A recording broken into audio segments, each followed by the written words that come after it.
Assalamualaikum warahmatullahi wabarakatuh. Selamat berjumpa kembali dengan channel Bela Agama. Pada malam hari ini saya mencoba merespon video yang diupload oleh gereja YouTube ya, yang di live streaming atau yang ditayangkan pada tanggal 25 April 2021, yang menampilkan katanya seorang murtadin bernama Diju.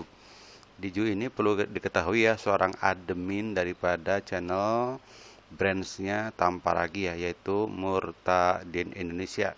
Ya, di sini yang harus kita sepakati bersama atau yang harus kita waspadai adalah bahwa ucapan beliau belum tentu benar ya. Namanya saja Diju. Dia mengaku seorang muslimah ya. Diju. Jelas ini namanya bukan nama asli ya, bukan nama yang sebenarnya. Dari namanya sendiri sudah jelas dia tidak jujur dengan nama yang asli. Diju ini sebutan aja gitu loh. Ingat, dan dia itu admin tanpa ragi, jelas sudah dilatih ya.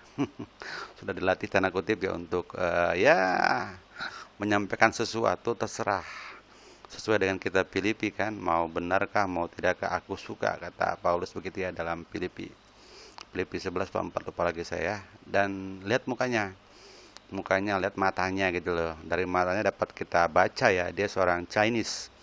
Orang Chinese sulit sekali berasal dari seorang keluarga muslim ya. Dia kemungkinan dia orang agnostik atau orang Konghucu juga bisa ya, orang agama Buddha juga bisa. Jadi mungkin dia agnostik, mungkin Konghucu, mungkin dia Buddha ya. Atau mungkin dia Katolik ya, pindah ke Protestan atau Protestan ke Katolik atau apalah, terserah. Ini saja kalau dari muslim, kalau dari namanya dan dari mukanya sangat disangsikan. Nah, tugas kita nanti membuat semacam uji emisi ya. Kita menguji kebenarannya atau kelemahan kesaksian murtadinnya gitu. Karena judulnya kan alasan saya meninggalkan Islam. Berarti dia kesannya mengaku sebagai muslim ya. Kesaksian pindah agama. Berarti dia mengaku sebagai seorang muslimah. Nah, tugas kita nanti menguji gitu. Sesuai dengan perintah Allah dalam Al-Qur'an dikatakan bahwa dalam Al-Hujurat 6 ya, ya ayyuhalladzina amanu in ja'akum fasikum binamba'in fatabayyanu. Hai orang-orang yang beriman, jika datang kepadamu orang fasik membawa berita, ya termasuk kesaksian juga gitu, maka periksalah tabayun dengan teliti agar kamu tidak menimpakan suatu musibah kepada suatu kaum tanpa mengetahui keadaannya yang menyebabkan kamu menyesal atas perbuatannya itu. Oke, tugas kita ini adalah check and recheck, dan itu sesuatu yang bukan nista ya, tapi sebuah perintah Allah loh ya. Tabayun, coba cek and dicek kebenarannya, oke. Dan cara cek and dicek itu pertama menggunakan studi, namanya itu dokumen ya, foto, video atau apa, atau ijazah, atau menggunakan uji emisi. Nah, di sini kontak kita gunakan uji emisi aja biar gampang dan tidak terlalu berbelit-belit ya. Next, coba dulu ya. Sih saya ketemu Tuhan Yesus. Saya juga makasih sama Pak Leo dari gereja YouTube yang udah eh, undang saya untuk ada di sini gitu. Oke, mungkin teman-teman udah tahu tentang kesaksian saya di channel Murtadi Indonesia atau di channel-channel lain gitu. Oke, jadi sebenarnya pertama kali saya itu nggak tahu Yesus. Saya cuma tahu agama Kristen gitu. Saya tidak tahu Yesus, saya cuma tahu agama Kristen. Berarti dia seorang yang akrab dengan kekristenan. Kalau dia mengatakan, saya tahu Al-Quran, saya tahu hadis, saya tahu masjid misalkan, tapi saya tidak tahu Yesus, saya tidak tahu kekristenan, harus begitu. Tapi dia mengatakan, saya tahu Kristen, tapi saya tidak tahu Yesus. Berarti dia backgroundnya orang Kristen sebenarnya. Next ya. Jadi awalnya itu dari tahun 2013. Nah, itu saya sering banget yang namanya jadi anak mall kan, masih sekolah gitu kan, setiap minggu gitu jalan-jalan sama teman refreshing. Nah, di mall tersebut tuh ada satu gereja yang besar, cukup besar di Jakarta gitu kan, terkenal juga. Nah, di situ tuh aku tanya sama teman aku, kebetulan teman aku itu beragama Katolik gitu. Aku tanya sama dia gitu, kok lo udah gereja belum? Belum. Oh, kok lo nggak gereja sih hari Minggu gitu kan? Nah, terus habis itu di tempat itu tuh rame banget. Terus aku tanya sama dia gitu, itu apa sih gitu kan? Kok orang rame-rame ya ke situ, terus pakaiannya rapi-rapi? Ada event apa ya gitu? Ternyata dia bilang gereja. Hah, gereja? Iya. Oh, kok gereja di dalam mall ya gitu kan, aku juga bingung ya, maksudnya selama ini kan tahu gereja tuh kayak masjid, kayak musola gitu kan ada bangunannya, tapi ini bisa di dalam mall gitu.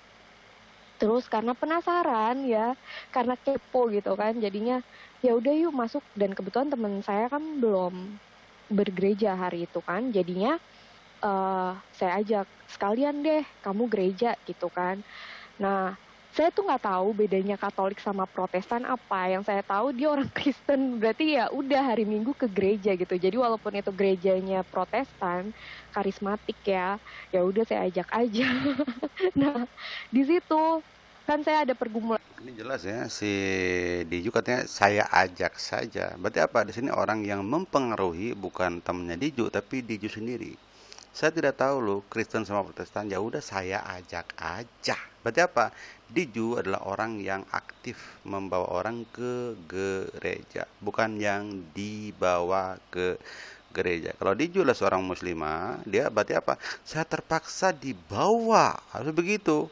Tapi di sini apa kata-katanya? Saya ya sudah, saya bawa saja teman saya ke gereja. Bayangkan. Jelas di sini Diju diragukan sebagai seorang muslimah ya, next ya. Juga sama keluarga sebenarnya. Karena saya namanya anak sekolah ya, kan pacaran-pacaran aja ya, belum tahu ke arah mana gitu. Jadinya pas banget saya punya cowok itu non muslim gitu. Jadinya ditentang kan sama keluarga, tapi pas di dalam situ itu masuk nih, itu firmannya tuh kayak kena banget gitu. Pokoknya sabar aja, kalau orang tua kamu gimana gimana gimana gitu marahin kamu atau apa, pokoknya kayak gitu, itu kena banget ke saya. Kok jadinya kayak adem ya, damai ya, tenang ya gitu. Jadi saya ngerasain di situ kayak wah, saya belum tahu apa-apa, cuma kayaknya wah, mau balik lagi nih ke sini, balik lagi nih ke sini. Kenapa? Karena saya ngerasa ada damai di sana gitu. Nah, saya tahu baru tahu sekarang ternyata itu mungkin perbuatannya Roh Kudus ya, teman-teman gitu. Nah, ya udah akhirnya saya setiap minggu rajin namanya datang ke gereja. Gak tahu, aus aja gitu kayak denger firman Tuhan, kayak denger khotbah-khotbah tuh kayaknya seneng aja gitu. Karena kayak ada penyegaran akhirnya. Nah, habis dari Ini jelas tidak ada pergumulan ya. Biasa seorang murtadin yang asli muslim itu dapat pertentangan. Sampai di ekskomunikasi, diasingkan atau dimusuhin gitu ya. Ditentang oleh orang tuanya, apalagi dia masih sekolah. Ini jelas tidak ada pergumulan. Ini pun sebuah ciri yang tidak menunjukkan seorang murtad. Orang murtad itu dimusuhin, diasingkan, itu pergumulan. Di sini namanya everything is okay, semuanya serba baik gitu, serba oke. Jadi ini meragukan ya. Beliau seorang muslimah yang murtad ke Islam. Kenapa kok ngakunya dari Islam? Ya kan biar laku, biar mempengaruhi. Kalau saya saja muslimah bisa masuk Kristen, kenapa kalian yang di sana yang viewer kok tidak ikutin saya? Mungkin begitu maksudnya. Mempengaruhi muslimah-muslimah lain untuk ikutin cara dia. Tapi sayang caranya itu tadi bad liar ya, kebohongan yang terlalu jelek situ gitu ya. eh takut. Takut. Kenapa? Karena saya dari kecil, dari umur 3 tahun itu saya udah taman kanak-kanak saja, taman kanak-kanak Quran. Jadi eh apa namanya? Belajarnya tuh dari Quran sama hadis. Jadi udah dikasih hafalan hadis dan surat-surat pendek. Nah, ini salah ya. TK tidak diajarkan hadis. TK itu diajarkannya tauhid, misalkan kia apa wujud kidambako, kiamu binab dan seterusnya. Juga diajari hafalan Al-Quran. Bahkan arti Al-Quran pun nggak diberikan. Kalau lagi ya, semasi TK itu hanya hafalan pendek namanya, ya juz ama hafalan. Bahkan artinya pun nggak diberikan. Kalau diberikan berarti sesuatu yang plus ya. Tapi kalau hadis belum, biasanya belum. Hanya diajari tentang bagaimana rukun Islam, bagaimana rukun iman, bagaimana misalkan tauhid ya, kalau di TK-nya tradisional itu diajari tentang misalkan 10 sifat kan gitu. Wujud, qidam, baqom, alafatul hawa dan apa? Qiyamuhu binafsi wadaniyah kudrat irad dan seterusnya. Itu diajarin seperti itu. Tapi belum menyentuh ke hadis. Hadis itu sudah sampai ke SMP SMA ya. Ini seperti yang janggal juga ini ketahuan ngarang ini. Jadi gimana nggak dalam tuh, setiap hari kerjaannya setiap sore itu ngaji gitu, ada TPA namanya.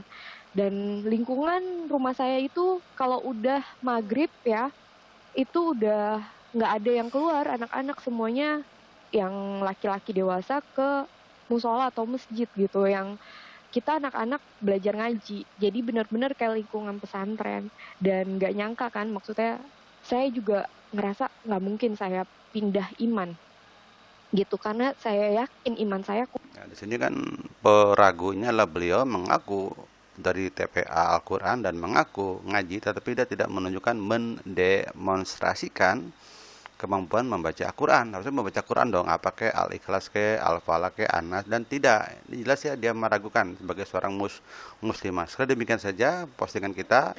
Mudah-mudahan dapat manfaat. Apa intisarinya? Intisarinya kita harus banyak mengecek ya. Ya ayyuhalladzina amanu in ja'akum fasiqun binaba'in fatabayyanu. Hai orang beriman, jika datang kepadamu orang fasik memberitakan sebuah kabar, kayak kesaksian, kayak fatabayanu, maka cek and recheck lah, maka tabayunkan, klarifikasi. Ya demikian saja, mudah-mudahan dapat bermanfaat. Billahi taufik wal hidayah. Wassalamualaikum warahmatullahi wabarakatuh.